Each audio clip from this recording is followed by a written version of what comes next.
પતંગ રસિયાઓ માટે સારા સમાચાર। આજે પવનની ગતિ સારી રહે તેવી શક્યતા હવામાન વિભાગે કરી છે। ઠંડીની આગાહી। 2 દિવસ કડકડતી ઠંડીનો થશે અહેસાસ। તાપમાન 2 થી 3 ડિગ્રી ઘટી શકે છે।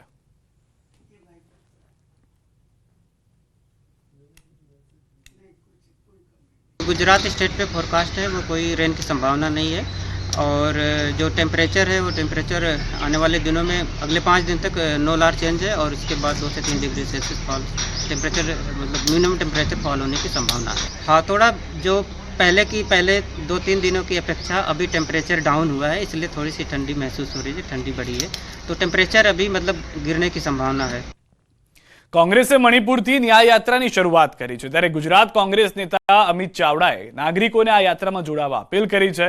અમિત ચાવડાએ કહ્યું હતું કે દેશમાં લોકોના હક અધિકારોની રક્ષા થાય, તેની સાથે ન્યાય મળે, તેના માટે ભારત જોડો ન્યાય યાત્રાની શરૂઆત થઈ ચૂકી છે। અમે નફરત છોડી દેશમાં પ્રેમનો સંદેશો આપવા માંગીએ છીએ। મહત્વનું છે કે મણિપુરથી નીકળેલી ન્યાય યાત્રા ગુજરાત થઈને નીકળવાની છે। 6400 કિલોમીટર કાપી રાજસ્થાનમાં આ યાત્રા પૂર્ણ થશે। એટલા જ માટે નફરત છોડો ભારત જોડો ની સાથે સાથે દરેકને ન્યાય મળે ધ્યેય સાથે સંકલ્પ સાથે ભારત જોડો ન્યાય યાત્રાની શરૂઆત મણિપુરથી થઈ ચૂકી છે અને એના જ ભાગ સ્વરૂપ ગુજરાતમાં પણ 5 દિવસ આ ભારત જોડો ન્યાય યાત્રા આવવાની છે। ત્યારે આજે આ ઉત્તરાયણના ઉત્સવના માધ્યમથી અમે સૌ પતંગના માધ્યમથી સંદેશ આપવા માંગીએ છીએ કે તમામ લોકો ભાઈચારા પ્રેમના સંદેશ સાથે ભારતને જોડવાના કામમાં જોડાઈએ।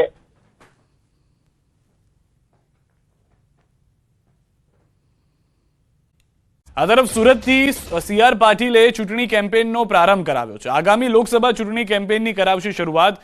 ભીત ચિત્રણ કરી કરાવશે કેમ્પેનની શરૂઆત। ઉધના 3 રસ્તા પાસે દિવાલ પર કરશે પેઇન્ટિંગ। સીઆર પાટીલ સાથે ભાજપના પદાધિકારીઓ પણ હાજર રહેશે। એ જ મોદી સાહેબ 2024 માં ફરી એકવાર મોદી સરકાર એના સૂત્ર સાથે ભારતીય જનતા પાર્ટી આગળ વધી રહી છે। આજે 12 વાગે રાષ્ટ્રીય અધ્યક્ષ શ્રી જેપી નડ્ડા સાહેબે દિલ્હીમાં એમણે પ્રયત્ન કર્યો છે। એમણે આજે ફિર એકવાર મોદી સરકાર એનું પોસ્ટર એનું વોલ પેઇન્ટિંગ ચાલુ કર્યું છે। લોકસભાની ચૂંટણીને લઈને મહત્વના સમાચાર। આવતીકાલથી અમદાવાદમાં ભાજપ શરૂ કરશે ચૂંટણી કેમ્પેન। સીએમ ભૂપેન્દ્ર પટેલ ભાજપના કેમ્પેનનો પ્રારંભ કરાવશે। કમળ નિશાન દોરીને કેમ્પેનની શરૂઆત કરશે। પ્રાઇવેટ જગ્યા પર કમળ અને મોદીની ગેરંટીના લાગશે પોસ્ટર। ભાજપ લોકસભા ચૂંટણી માટે શરૂ કરી તૈયારી। આવતીકાલે સીએમ એસજી હાઈવેથી ચૂંટણી કેમ્પેન શરૂ કરશે। ઝેરી પીણું પીવાથી મોત મામલે કોંગ્રેસ પ્રવક્તા મનીષ દોશીએ પણ તંત્ર પર પ્રહારો કર્યા છે। તેમણે કહ્યું કે ભૂતકાળમાં બનેલા બનાવો બાદ પણ ઘટનાઓ બની રહી છે, જે દુઃખદ છે। સાથે જ આરોપ લગાવ્યો કે અસામાજિક તત્વો બેરોકટોક અડ્ડાઓ ચલાવે છે અને સરકાર આંખ આડા કાન કરી રહી છે। સરકારની ઈચ્છાશક્તિના અભાવના કારણે ગુજરાતમાં દારૂનો વેપલો બેરોકટોક ચાલે છે। અસામાજિક તત્વોને છૂટો દોર છે। અનેક અનૈતિક પ્રવૃત્તિઓ ચાલી રહી છે, પણ સરકાર ખાલી વાતો કરે છે।